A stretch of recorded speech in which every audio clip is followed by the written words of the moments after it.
Welcome to Anecdotes for Success with Matt and Paul. Storytelling is an art form, emphasizing the value and learning that is created through personal experience. Our purpose is to share these stories and experiences with the listener. Everyone has a powerful testimony. Let's use them to level up to our best life with truth, meaning, trade-offs, and perspective.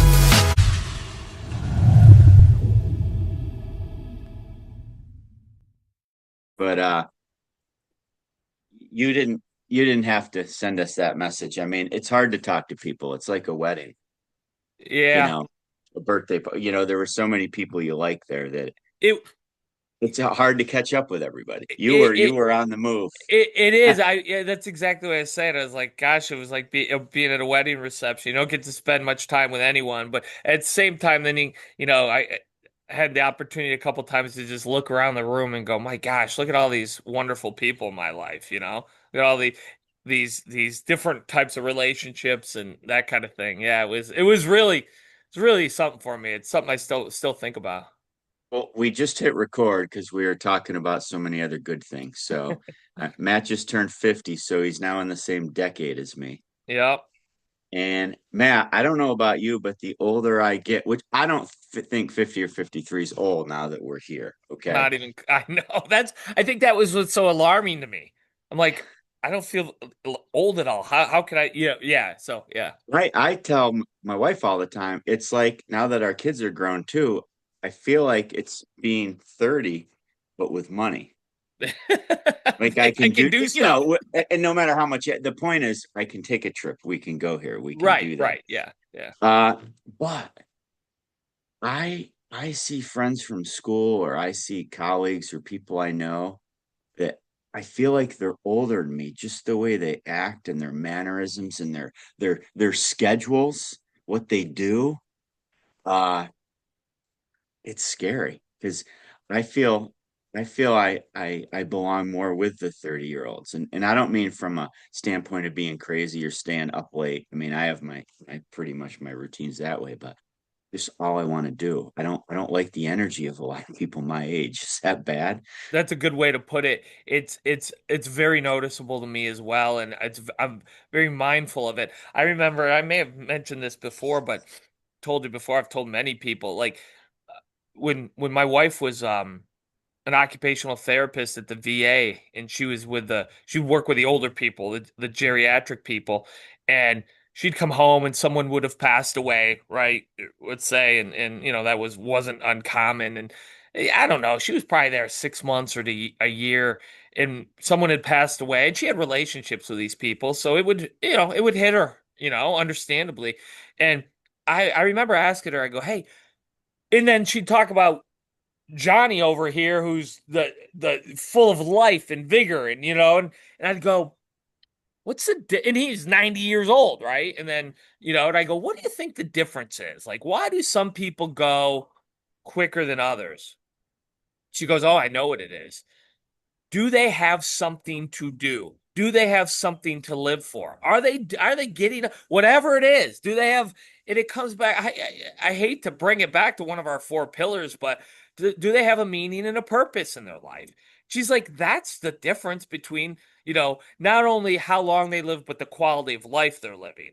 And I was like, this is one of the things that's influenced my perspectives and my things I believe and talk about over the years. I'll never forget that. And then you asked me what I'm doing. I'm reading a book. Have you ever heard of it? Viktor Frankl is the author. He was a Holocaust survivor, and it's called "Man's Search for Meaning." I think is what it's called, or "Man's Search for the Meaning of Life." Gosh, I should know. I've had my nose buried in it every day, and it talks about Paul just this, and it's like how do you get through such a horrible experience, right? And many people did and or didn't, most, but some did. And at the end of the day, Paul, it goes back to what you were just talking about. I don't care if you're 53 or 83. What are you doing with your life? This book, everyone should read it. Everyone should read it. Even talking about the purpose and the suffering they're going through. And suffering suffering with pride in a sense, and suffering with a meaning behind it, knowing that your life does matter, and it's powerful. For me to try to paraphrase it's insulting, but read it. But at the end of the day, that's what it's about. That's what it's about. It's what are we here for? And back to your point, here we got 55, 50-year-old people we grew up with, people we know, who I look at and go, you're it's over. You know what I mean? I mean, it's meaning mentally. Like Right. they just don't have anything to, to do. And in this book, it's like it doesn't have to be, it can be whatever you want it to be, whatever matters to you, is meaningful to you. But I see the same thing in people, unhealthy bodies, unhealthy mindsets, and I go, I don't like where that's headed. Now, hopefully they can fix it, but I see it all the time too. Yeah. It's so funny. I'll have, and I think I've talked about this before. I have people that ask me about the new Netflix series or the new show, and I have no idea what they're talking about. Yeah. Now, I watch plenty of sports, or if I'm at the tap house, TVs are on, I'll turn baseball on the porch. But usually when something's on, it's not with the intent to be engrossed into that. I'm usually doing other things and it's in the background. Because I'd rather be doing other things. Yeah. Bike rides, playing golf, working, building something. And I don't know. I mean, people did that for thousands of years before TV. I know. I know, right? Good point. Now, they still had the same needs. They sat on porches probably and communicated or talked or Oh, no doubt. sang songs or I don't know what people did or just fell from exhaustion at the end of the day with no light in their house. Mostly basically starving to death and hope. Yeah, Yeah. yeah, that was So, basically it for most of the time. Yeah. but I think that's what we're supposed to be doing is stuff. Yes. There is no doubt about it. We are hardwired for stuff, to do stuff that matters, that's meaningful. Paul, when I talk to students or whatever, and and I had a conversation at a family reunion a couple weeks ago, and we were sitting around, and we got into a conversation, and it led into one of these things I tend to pontificate on, and it was younger people, it was people my age, and it was people much older than me. And there was probably 20 of us in this conversation. It turned into a lecture. Not a lecture, but just kind of one I of the know things I what you might mean now. talk in front of your students about, because they were asking me things, and I tend to get into, my opinions on it, which are very strong. And they all sit around and they kind of got, and they go, yeah, yes, that what you're saying, it just hits home. Like, yes, there's got to be a meaning behind it. And then the older people in their 80s and 90s are going to their grandchildren, that's what I've been trying to tell you. You have to have, and the younger kids are coming up to me after going, can I talk to you more about that? Everyone's looking for it. It's some people have an ability to communicate it better, much better than I do and you do. But we're all looking for, it's why we're here. But it's why we're here. And it's not to watch TV, and it's not to play video games. All those things have their moments, but Right. we are built to do, we are built to go, we are built to try to achieve. You know, so after this podcast this morning, I'll go on a 2 hour bike ride. And people are like, oh, great. Well, yeah, I teach. There's a trade-off to that. I have the summer off. I'll work later today at the tap house, but even the bike ride, I probably listen to 3+ hours a day of podcasts in the summertime or Audible books like I wrote the one down you were Yeah. telling me. And the point is, I love the podcast for somebody's telling their story. Yeah.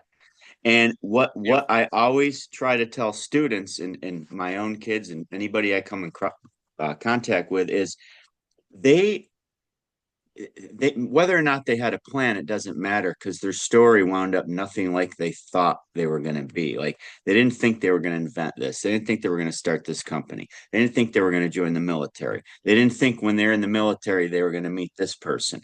And it, everybody wants to have a plan, but that there shouldn't be a plan. Like the plan should just be like an umbrella. Yeah, that's a good point. Yeah, yeah, yeah, because we tell people to make plans, and I'm all for plans Yeah. too. How do you put that? Because you're right, you've got to have some flexibility. Well, Flexibility. here's what I Yeah. tell the kids. So and I'll just go with what I know as high school seniors, right?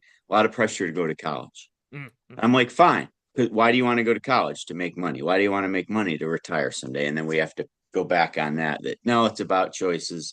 I go, you're driving down the highway 80 miles per hour, like to get to where you need to get. Don't be afraid to take every exit sign along the way. You're 18 years old. You're still going to get there. And if you find out you don't want to go to college, that's fine. Go work. Half of them have done internships their senior year through me with marketing people, with social media people, with architects, with engineers. You already are kind of doing what you say you need to go to college to do. Yeah. So just put the brakes on, keep doing that, chip away with some credits at the community college. I mean, I don't care either way what you do, but Right. I know this, if you go full speed ahead to school, it's harder to change your mind because you're stuck. And if you do change your mind, now there's a financial burden that you have to pay back. And it Significant.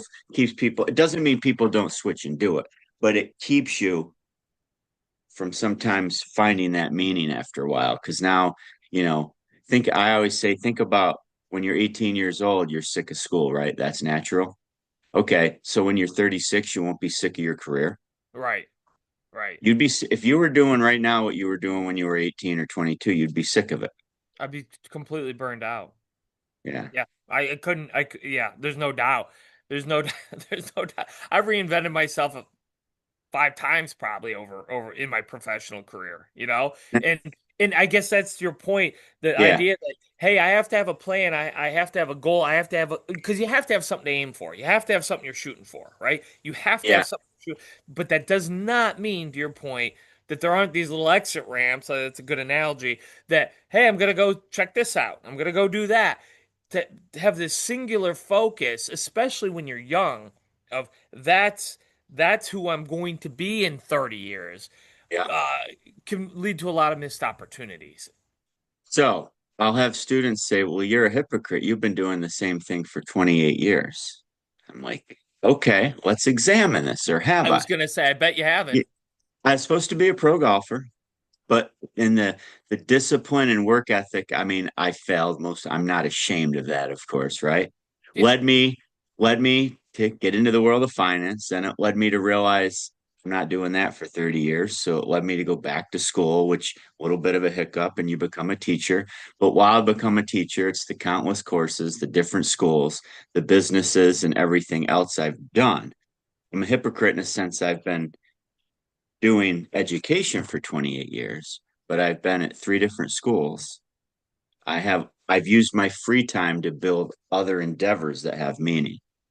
And Yeah, it's not the I same. think it's a little different. Someone can't, so, someone can't find a job, a career, enjoy it, stay in it, and say, "Hey, this is what I'm gonna do." Hey, good for you. You're frankly one of the fortunate few who does that. The point I always try to make is that shouldn't be the end. Like Yeah. that, there's so many things. I mean, what are you gonna do? What are you doing with the rest of that time? Raising a family, I hope. That's a wonderful thing. Building relationships. But like, what else is there? I mean, I don't care if you're out trying to, I'm looking at a garden, trying to grow your vegetables and what do they call it when they like get vegetables or fruits to like create new fruits and things like that. I mean, there's a million things you can do. I'm not saying go build a Yeah. business. I'm not saying go be me or go be you or go be anyone. Go be yourself. But by all means, you've got to have, if we were talking earlier, if your job if every day is I can't wait for 5 o'clock, and every week is I can't wait for Yes. the weekend, and every year is I can't wait for vacation, those are red flags that something isn't meaningful and purposeful in your life. That's the point I always try to make to people. Unfortunately, 98% of people I mention that to go, huh, that's kind of how I live my life. And I go, I'm not saying quit your job, but I'm saying, like, are there other avenues off that job? You're in this industry. You've been in operations. Have you tried sales? You're in sales. Have you tried finance? Do you want, do you want to be an administrator? Do you want to, is there something within your company you think that would solve a problem for the business that you could approach the owner about and say, hey, one thing that our customers are always complaining about is, I don't know, the line clogs. I'm making this up, obviously.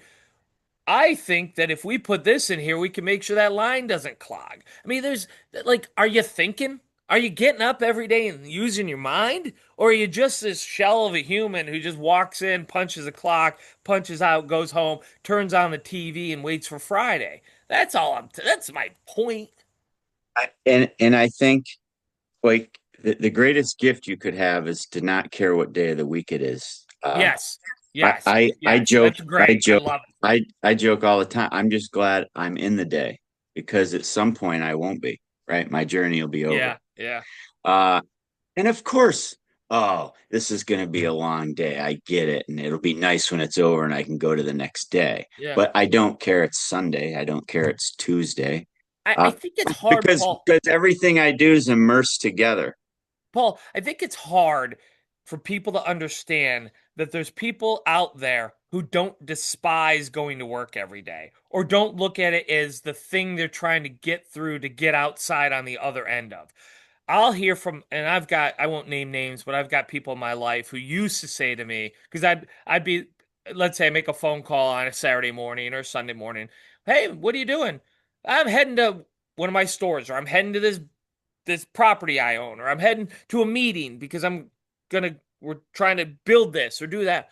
Oh, on a Saturday, that's too bad. I'm sorry. I hope your day gets better. And I'm like, you, you don't talk to me like that. Those Yeah, are number one, those aren't words we use in my world. right. Like there's not sorry about what? Sorry about this life I'm building, sorry about the control I've built in my life, the dreams I'm able to accomplish because of the work I'm putting in. I'm going to these things because I want to, because I enjoy it. Now, it doesn't mean I don't have struggles. Boy, do I. It doesn't mean I don't have challenges. Boy, do I. But I'm going because I choose to go because this is what I'm building.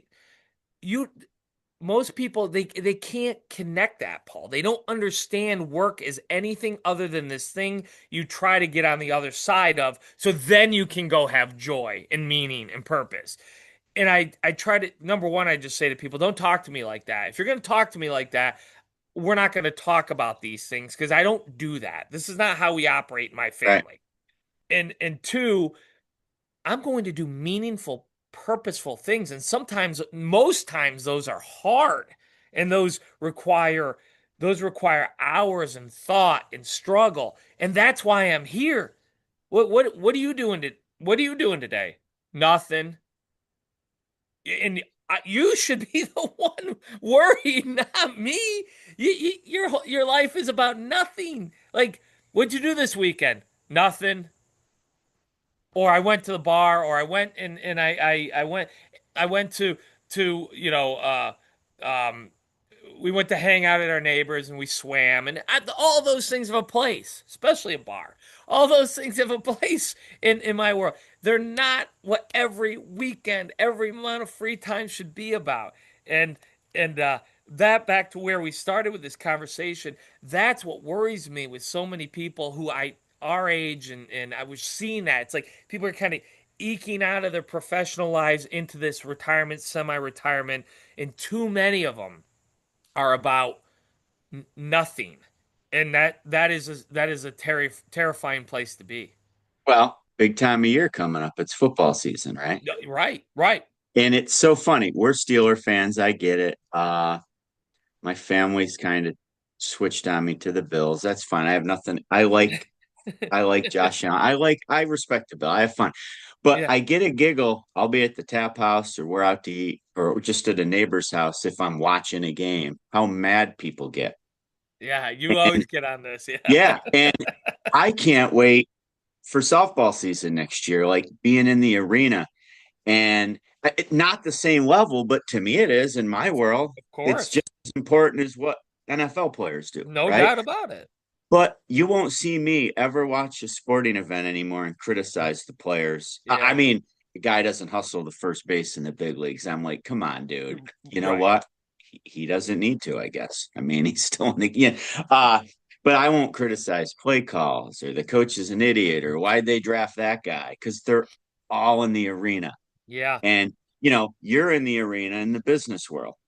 Yeah. And you don't criticize other business owners. You Oh, don't hate on them. You I help. look at them and I go, I get it. I get Yeah, it. I see why that happened. I see why that could happen. I've made similar mistakes. I don't root against anyone. I don't root against my competitors. I don't. I know how hard it is. I know what a struggle it is. I know that they're, know what I know, Paul? They are working their tails off in a way most people can't understand. And know what I know? If they're not, they won't be here for long. right. That's the world we live in. Yeah, That's the world that I love to be a part of. Not this, someone owes me something. It's a guarantee, I'll get paid no matter what kind of thing. That's the thing that I can't understand. That's the right. thing that bothers me. My competitor out there trying to kick my butt by working 80 hours a week, I respect that person Right. and because I know if they're not, I'm going to kick their butt because I'm out doing the same thing. And that's what I admire. That's being in the arena and going after it. And I'll do that till the day I die. Not because I have to, because I want to. And the reason I want to, there's many reasons. What is it? Because it gives me life. And I mean that literally. It gives you life. And when you don't have that, you are giving up truly part of your life. Yeah. Well, last night, long day. I mean, a lot of it's self-inflicted with some golf. It's not like I was playing in the senior best ball. It's the 50 and over tournament Yeah. where we play from the yellow tees, and it was a blast. Oh We were my. tied. We were in second going into the second day, and we ended up fourth, like or fifth. I didn't care because it wasn't first, but fun. I don't Yeah. throw temper tantrums. Yeah. Get home late at night, and then my daughter and I podcast Allie, and she started. There's a point to this story, I promise. She started a TikTok page of softball instruction, Oh, and cool. Okay. it's blowing up. But I warn her not to read the comments always. Yeah. Read the comments because some people are asking questions and she'll comment. Legitimate questions. Yeah. I said, but if it's not legit, you have a choice. You can block them, but I think better off just let it stand isolated because Yeah. everybody sees what an idiot. So she did a TikTok recently, like as a former D1 athlete. That's what a lot of them say because it just right off the bat says, here's why I think I'm credible. You Right. decide. Right. It's Not, credibility. Sure. not trying to brag about it. No, Just it's like credibility. if I 100%. was president, you're called president the rest of your life still. Right. Right. So, Yeah. so somebody comment. Well, there are two funny comments somebody said in different tweet. The one TikTok, she did this hitting lesson little thing, and a guy goes, "Who cares? Y'all play on a little league field." That was the comment because they do. The dimensions are about two Yeah. foot. Yeah. They're small. Right. They're smaller. Yeah. So she laughed at that one, but the comment the other day was, "How come this is more about you being a D1 athlete than actually giving an instructive tip or something like that?" And she leaves it alone, but people start attacking that guy. Oh, yeah. And, Yeah. and what she came up with is she goes, "How come I feel like when people criticize me, they're actually," and here's the point of it. "How come I feel when people criticize me, they're actually just looking in the mirror?" Ah. Ah. Very nice. Yeah, it took me a Yeah. while to get there, but Yeah. she came up with that and that helped me. I mean, I had different ways. Oh, ignore the hate or haters look up or crabs in the bucket, all that Right. stuff Yeah. I've come up with. But I really like that one most of the time. Like, Yeah. not looking I in the think there's mirror. a lot of truth to it. If we ever had a psychiatrist or psychologist, I always get confused on who does. One has or prescribes medication. I Yeah. think I forget. Doesn't matter, but that would be interesting to get at. Well, Paul too. It's like there's just some people out. My book. I'll go back to my Viktor Frankl book. I just was reading yesterday. He was talking about how he was asked a lot, like, you know, all the guards must be terrible people, and all the prisoners were obviously, victims, which they were, the prisoners were. But he was saying we had some guards that were absolutely sadomasochists and terrible human beings, but some were very kind.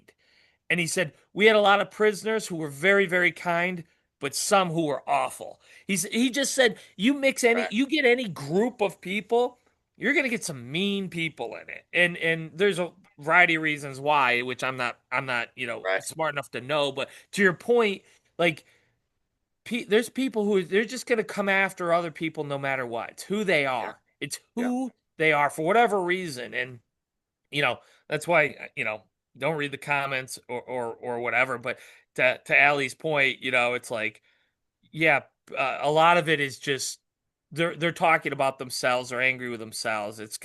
You just happen to be the person they're shooting at the moment. But if it wasn't you, it'd be someone else, right? Yeah. And as we wrap up, this could be a whole other topic, but it's weird. We have such also besides having meaning, we have such a need to want to belong to something that maybe Oh, that's part of the meaning. yeah. So we have this weird thing in our head where we'll listen to advice from people that don't do what we do. Mm, And not listen like, oh, I'm going to go do that. We'll let it circle in our head and take up space. Like, why'd they say that? Why do they think of me that way? Like, what? Because with doing, we want to belong, and that's all part of the meaning. And you yeah. have to wrap it up. You just have to the more it happens, the less you start caring, right? Sometimes that comes with age, experience, upbringing. But who cares what they think? They're not think they say that these critics say that stuff when you're trying to build a life of meaning, and then they just go about and criticize the next person, next person, next person. But Right. Don't do. you let it circle. You have to have you have to pull the plug out of your ear and let it flow out. You can't let it become stagnant in there. Paul, Sunday was that's be it. I was sitting with a gentleman who I admire, who's built uh his businesses are in the billions of dollars with a B. He's wildly successful, and he and I were talking for about an hour Sunday, and he said to me, he said to me a few times, "Let me give you a piece of advice," because we were talking business, of course, and Right, he takes an interest in mine because he's like 20 some years ago I was 50 as well and build mine and those kinds of things. And he said one of the things he said to me was, "Don't ever take advice from someone who hasn't accomplished what you're trying to accomplish and more. Don't listen to people who haven't done what you've done. They'll because he said there's going to be all sorts of people come up and say, you know what you should do. If they haven't done it, then why would you listen to them? I mean, right. Paul, tell Allie to put me on her TikTok, and I'm going to go tell her, how to throw a curveball. I've never thrown a curveball, Right. underhand as a softball. It's the same idea. Here, Allie, let me show you, how to do it better. Like, don't do that. And I think that advice is very, very good. If you're in the right circles, and this is what I used to tell my daughters when they're in college, I think it's like 7% play a college sport, 5%, 1.5% play Division 1, whatever. There's Yep, yep. plenty of kids in college that could play at any of the levels that just go for different reasons. But Okay. my point is, all of a sudden you're on this team of 23, 25 girls doing crazy stuff, lifting weights in the morning, getting up, running, doing this, going to class, juggling, flying across country for the weekend. You think it's normal because your circle's doing that. Yeah. The rest of the world doesn't think No, it's normal, but they I want to love it. criticize what you're doing. Yeah. And sometimes you get criticized because there's just people that don't understand your circle and what you're trying to accomplish. You're better off for it. Like if they're in your circle and maybe they haven't been to the same stage as you, you might be willing to listen because they might have some perspective. But, I mean, I think that's the danger when parents tell their kids too much sometimes. Mm, yeah. You have experience in life, but Yeah. you're not necessarily pursuing what your child's pursuing Yeah, right now. that's very true. And That's that's very true. or a boss or anybody. I mean, most companies have people that probably started at the bottom and literally know how to do every job. Yeah. Yeah. Like to this day, you could go to your bottom level worker and jump right in, and the customer wouldn't know if you're the owner, if you're the minimum wage worker. I do every week. That's every the week. secret of it, right? Yeah, That's the yeah. secret of it. Well, it's so funny because I hadn't thought of it, but about that the way you're just saying. Like I had a guy last night I talked to. He asked me how many Subways I own and some other things, and he goes, I don't know how you do it. Your life must be crazy. I don't know how you do it. And I'm thinking it's not crazy at all. Everyone I talk to that like I've got friends who own 5 times as many Subways as Right. I own, right? I'm like that's just the world. Like it's like that's just what we do. I don't know. Like that's a very good point. It's my circle. It's what we Right. do every day. It doesn't I don't get up and go, "Oh my God, oh my God, I can't believe I have so much going on." I don't think like that at all because it's my normal. Well, and we'll end with this. So when both my daughters stop playing, if you don't fill that void, you Mm, actually miss the craziness what other people yeah. think. Yeah. If you didn't have your businesses, you would miss it, and you would start doing something with businesses. Filling it with something else.